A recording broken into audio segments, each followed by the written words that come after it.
Governor Alex Otti of Abia State has said it is too early to talk about the 2027 election. Otti said those talking about the 2027 elections in 2025 are trying to play God because there is no guarantee that anyone will see beyond tomorrow. The governor stated this on Sunday when he received a former governor of the state and the senator representing Abia North, Senator Oji Uzokalo, and Senator Chris Adigije, who once represented Abia Central. Otti maintained that both men paid him a friendly visit to commend and encourage him for the good work he is doing in the state, and also used the opportunity to discuss governance issues with him. People in 2025 are talking of 2027. You can't even talk about 2027 because there is no guarantee that you would go beyond 2025. Who are you to begin to talk about 2027? Today is certain, tomorrow is a promise. Next tomorrow is gambling. Let us talk about today. When tomorrow comes and we are lucky to be part of it, we can hold the discussion, the governor said. He reiterated that he would continue to support President Bola Tinubu as he takes difficult but courageous and necessary economic decisions to fix Nigeria's economy. According to him, the removal of fuel subsidy, which he described as a scam, was a courageous decision and ought to have been done long ago. When you talk about supporting President Tinubu, the President and I are very good friends, and our friendship predates party politics and current positions. We agree on so many issues, and as it is natural, we know where we disagree. But when you talk about the economy, what Mr. President is doing has always been my position for a long time, the governor added. I would love to have your thoughts on the first part of him talking about 2027 election and your opinion on the story. Chimezie is very laughable on how humans play God because of the breath that we opportune to have, you know, and also their enormous power. One, you know, there is I made an example the last time I sat here about an Airbus that, you know, when an Airbus wants to move, it encounters some gallops, even when it's taxiing. Then when the Airbus begins to move, you say, okay, tie your seatbelt and all that because of the uncertainties of the navigation of the gravity of movement. So when it gets to the altitude, when it's cruising, you now say, okay, stabilize, remove your seat belts. You can now move around, you know, visit the restroom, and those air hostess will begin to serve meals. So even at that, no matter how the pilot thinks that the Airbus has stabilized, there also could be an encounter of rough areas that could shake that Airbus, irrespective of what the pilot thinks or how he has been so familiar with that particular route. So this is what it is in the human thinking. Nobody owns the life. Nobody has the temerity to add to the number of the hair. That's what the good book says. And also, when I always make an analogy of a wise saying that says, today is that tomorrow we are thinking about yesterday. If you didn't get that, today is that tomorrow we have been longing to see yesterday. So is completely a privilege.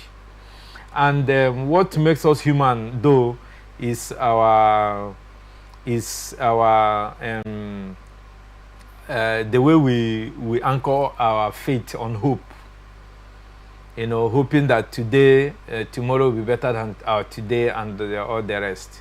But to project 2027, I give an example with the late Pan Niger Delta leader, Pa Edwin Clark, God rest his soul, and also the Afenifere leader that just passed. You knew how this man supported Obi prior to 2020 general elections and their stance about good governance in Nigeria. If somebody had told them, remember that Pa Edwin Clark was at the center of the impasse between Governor Seminary Fubara and Jason Wike, the city minister. Oh. But he never knew death was knocking around. You know, the other person that passed, one of the people that that supported, that was in Labour Party, that passed. I think I will remember his name. That passed on. That later started supporting President Abu Ahmed Bola Tinubu. He was one of the strong members of Labour Party before he came in, and was even taunted to be one of those that will contest for the president. I think he was the campaign manager of Obi, or that campaign organization, at the initial stage before he was indicted by one of the courts of corruption charges. He now left. So when we have the gift of life, like Otti said, we should not take it as our prerogative. You know, we are still talking about governance. I just felicitated with our Muslim brothers and all the Muslim Ummah in Nigeria. How did they celebrate?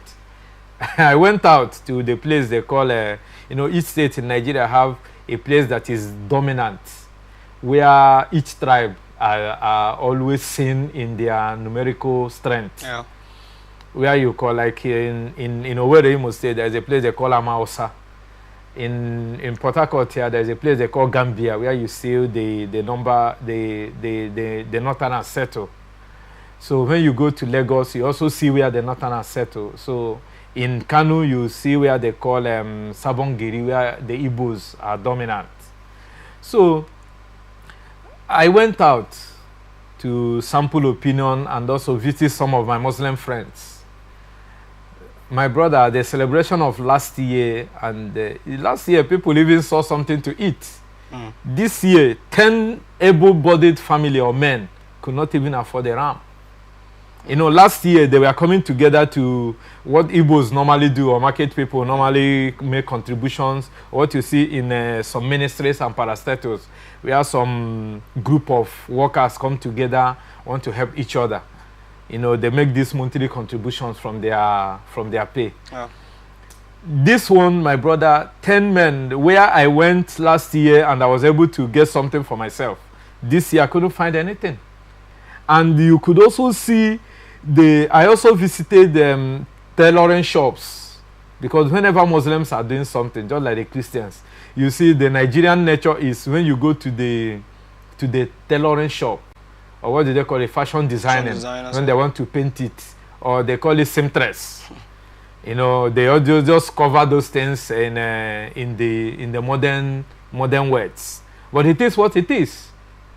You're making a cloth. That's what it is. So you find out the number of patronage that they have could not be compared to what I saw. The guy that made clothes for one of my clothes last year, he keep postponing it, because if you are a regular customer to a Muslim tailor, you dare not want to give him your clothes within the 2 months before any of their celebrations. Okay. Because both the Dik, the Hare and the Tom, and the Tamuna and Tokobo, they will make clothes, no matter how the economy is. But my brother, it was a pitiable sight, this year's celebration. And you can take it from me, take it to the bank. I'm not a Muslim, but I have friends. And I also visit the places that you will see something happening. I visited what they call the fruit garden market, okay, in Port Harcourt, to see how trading and how, because this is our position in the society. You have to familiarize with yourself with what is going on before you will be able to make an informed opinion. I'm not talking about what I read. I'm not talking about second-hand information. I'm talking about primary result. You know, when you're in the university, they say, what's your primary source? Yeah. So this is what Otti is talking about. You have not fixed the economy of now. Forget about this, his last words of trying to paint territories that he's aligning with Bonatibu's policies. The answer is no. Let him not impress on the people of Abia State and see whether he will come back. And that goes to show you the fallout, or what Peter Obi stated earlier, that he would have removed fuel subsidy. But fuel subsidy removal, going by what Matawale said, that he was receiving about 4 billion when he was governor as allocation, 3 to 4 billion in Zamfara State, given the nature of their state. But now, he said, because he's in the federal cabinet, you know, they use it to taunt those that are not aligning in the same ideology with them. Okay. That they receive about up to 18 to 19 billion.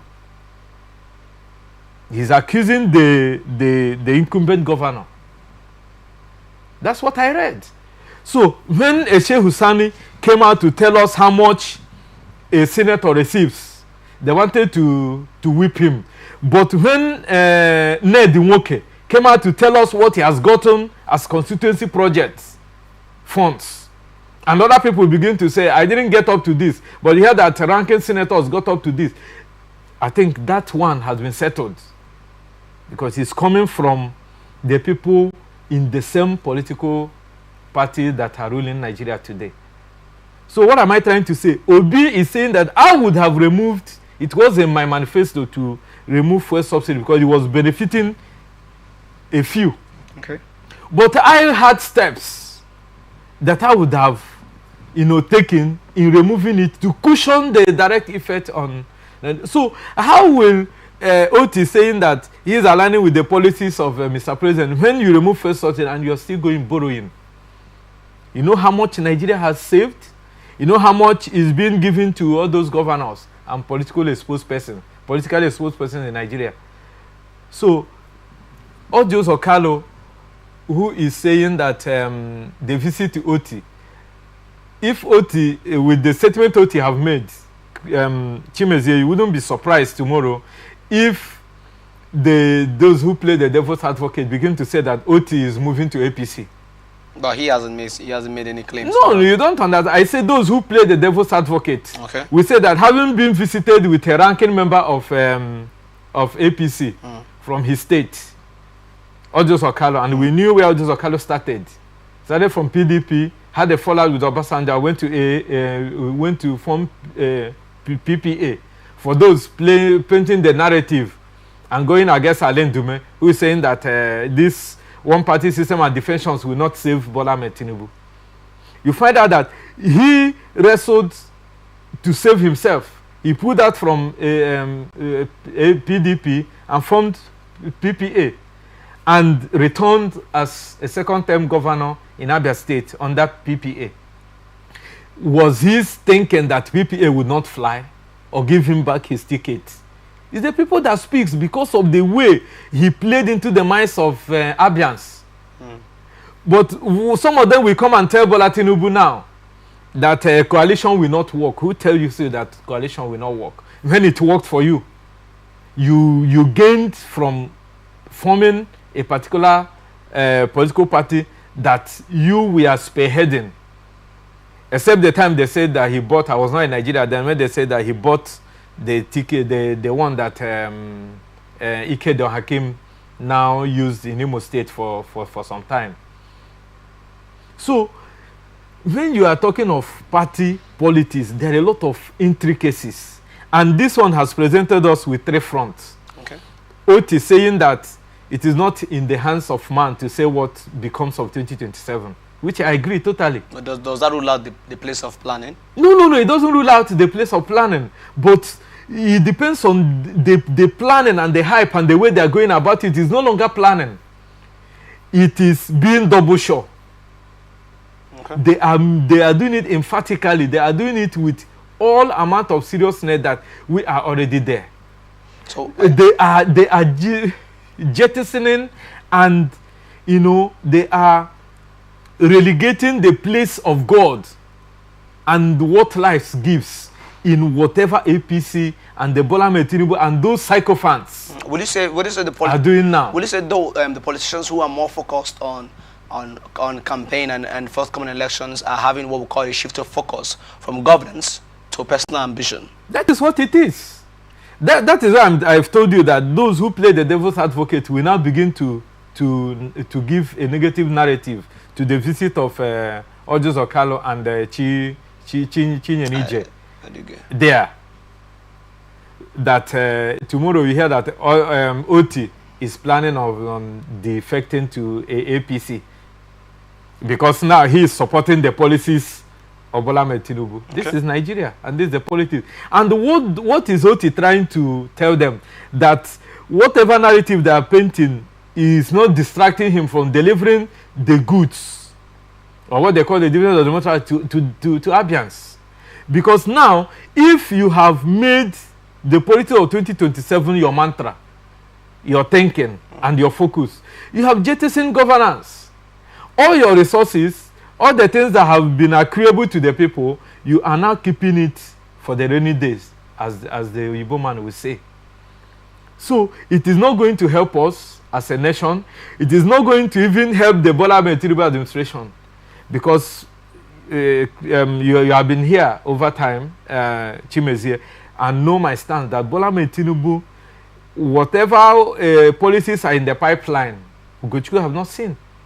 That brings me to my next question, because we found recently there was a development of the Securities Exchange reporting that the fuel subsidy removal generated, I think, around 29 or 24 billion dollars. From that's what has been gained from that. Now, you mentioned about borrowing. They said the government talking about economy and borrowing. I want to ask: is it wrong to borrow, seeing the fact that it is being imputed back into the economy to yield results? And the question you ask is, where are the results? Okay, assuming without considering now that the super highway that will gulf 700 and something trillion or billion, I don't know the one now, and they have only done a 30 kilometer of it. Okay, no, they said it's 700 kilometer road, sorry, that will engulf it will be what Nigeria has. The Nigerian budget this year 2025 is about 54 trillion plus, and they said the super highway will engulf more than that amount, and it's a 700 kilometer way, super highway, and they have done 30 kilometers, and you are commissioning it. What does it tell you? Then divide 700, remove 30, and divide it by the years. In 2 years, you have achieved 30 kilometers, 30% of it. It leaves you with 670. Divide 2 years with the remaining. You'll be doing that road in more than 40-something years before you achieve the 700 completion of that kilometer road. Is it telling you about an economy that you need to borrow and plunge it in and gain and see it visible, reflecting on the lives of Nigerians, our infrastructure, and our critical sectors like the hospitals, the health sector, the educational sector, the economy? Just in River State the other day, our budget is 1.4 trillion. We are now giving 31 billion to agriculture. What does it tell you? That means you and I will still be hungry. So the economy or whatever policies and the removal of the fuel subsidy, they have not been plunged back into the economy. Okay. That goes against the narrative of what Mr. President told us, that remove it and we have surplus. Increment of workers' salary took us back and forth. But we arrived at 70. It was done. But is 70,000 what is supposed to be paid now?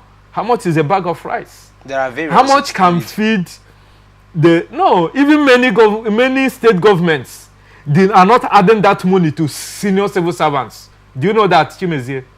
You alleging that? No, it is not alleged. We follow what is happening. We follow the trends. We follow what happens in different states. I don't align myself with what happens in Port Harcourt and River State alone.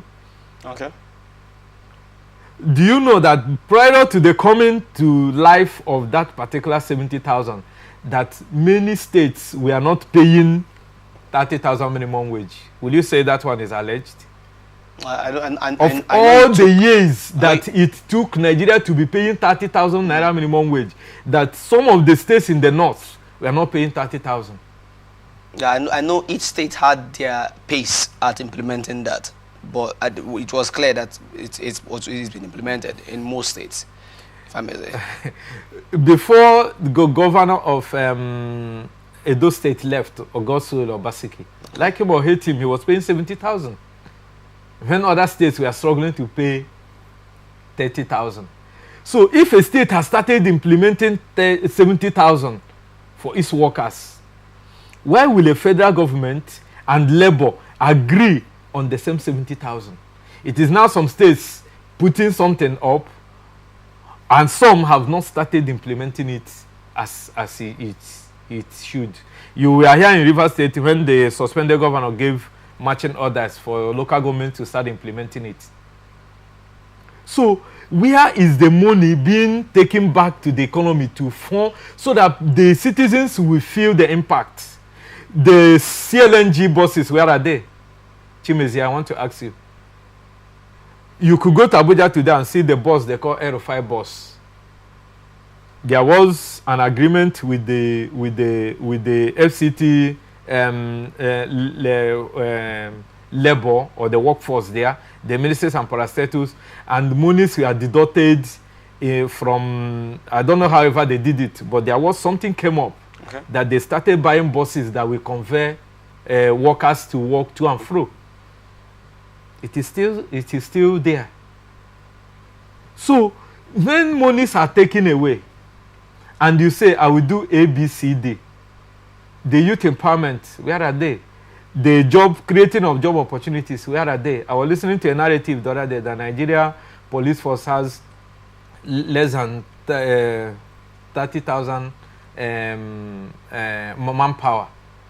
Is it what is? And somebody painted the narrative where you talk about the ones in Aso Rock, the ones that follow VIPs, the ones that VVIPs carry, the ones that are manning some multinationals and all that.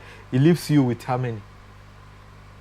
When you juxtapose those things, it leaves you with how many policemen that are policing you and I on the public space. So the government in the economy that they remove fuel subsidy, the narrative was that we are going to have excess money. All those monies that have been flying here and there, where are those monies? Why do we go borrowing when we have not exhausted the ones we have already turned in? Because you and I are paying for the fuel. Nobody is where we don't hear of people now carrying the fuel to Benin Republic or Niger to go and sell at a higher rate. That one we have curtailed it. Good and fine. But the monies that are saved, where is it in the economy visible? I just painted the narrative of what our Muslim brothers went through in the celebration of their festival. That families could not afford to eat decent meal during occasion in Nigeria. And you say that the policies are working. The policies are working for the bourgeois. Won't you, let me ask. Don't you think it's too early to judge the performance of the government within this 2-year space to conclude? Let me say to conclude the economy, because the president just celebrated 2 years in office, and then it's a progressive work. So I'm asking, don't you think it's too early to conclude what we're seeing? Because he stated first when he came into office that the economy is like a child learning how to walk, and then the process involved in the child learning how to walk, that will be staggering, and they'll be falling, and they'll be getting up, and then before you know, the child gets strong on his or her feet. So you pointing to the facts that the economy currently isn't as what it should be, but we can't deny the fact that it isn't as what it was before. If a child wants to live, when the child is given birth to, and the nurses force the child to cry, the child should cry. Any child that wants to live from birth, when they pinch the child should cry to tell us that he or she wants to live. In other words, Mr. President, for me, there is no nothing to show that he has policies cut out. His economic think tank are not doing anything. Because, okay, tell me. I'm not doing anything. Yes, you know why I say so. Tell me the area of the sector that is working. That is why I said, if a child wants to live, let the child cry. It's not that the child is sick, we understand, but the child should. There are some visible signs we see that this child wants to live. In the foreign exchange market, there has been some stability when it comes to naira fluctuations. I want you to go and I want to give you an example of myself. I went to Lagos. Each time I come into Nigeria, I want to go back. You use your dollar and you go to the bank, the Nigerian banks. You want to change the naira. You as an individual, you will be here. The so-called those bureau de change and what do you call it, and their vendors will carry your naira and come to the bank. They'll change it to dollar. They'll take it out. The bank officer will ask you to go to the black market and purchase the one you're going to use. You can go and verify. You now go buy it at the higher rate. Come back. The bank will still make their own deductions. You're losing on two fronts. Instead of you who want to pay your school fees or you want to pay money into your domiciliary account for them to collect the money, but if you want to open the domiciliary account, they easily take the naira and convert it because they will have their own gain. But if you want to pay for your child's school fees now, just go to the bank and say that you want to pay. They tell you there is no dollar. Or you want to travel out, you want to do your BAT, just walk into any bank and see whether they will sell dollar to you.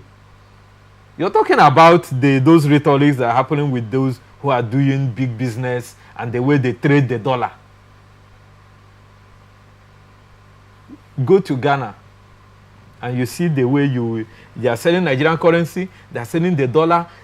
Most of the trends, the things they do with the dollar.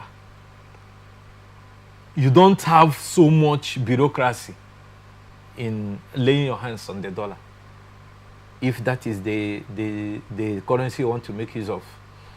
So what I'm trying to say is that Bola Ahmed Tinubu's policies has not seen the light of the day, and there is no clear-cut policy direction. Because if they are aware, Muhammadu Buhari administration, love him or hate him, he started the railway project. It's one of his landmark projects.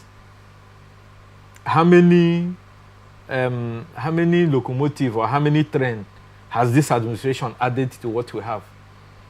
How did they make sure that those places, those states where the Amechi as Rotimi Amechi as the Minister of Transport, where they mapped out that the railway should go to, how have they not been able to continue it? These are policy directions. When you talk about the health sector, what have they done in making sure this NHIS is brought down is not only for civil servants and those bourgeois or those that are in big parastatals? How have they been able to unbundle it? So that the market woman, the person who is being paid 40,000 as a sales rep, or who is operating an SME, has the same benefits. But if you want to travel out of this country now, no matter where you're going, they ask you that you're going to pay for health insurance. Is it not? These are clear-cut policies. You now talk about education. Look at WAEC was written at night. You had the glitch. Jamb had to borrow the Mahmoud Yakubu slang. There was a glitch in Jamb. How have they recovered? How have they been able to resolve it? All the people, I know of 5 persons that wrote Jamb till today, they have not received their results. If you are doing a UBT test, as you are finishing, my brother, you are getting your result. You don't need to say it takes you 3 days. What are you? Hence, it is a computer-based test. Why don't you have the software that will mark it there and tell the person his or her result? And you will need 2-3 days or 1 week to go, and how are you going to mark it again, my brother? I mean, some of those things, when we talk about those things, you find out that we don't have. But what is this JAMB doing? JAMB has become a revenue channel, an agency for the federal government. Mr. Ifeanyi Chukwude, I would love to hold your line on that story. Thank you.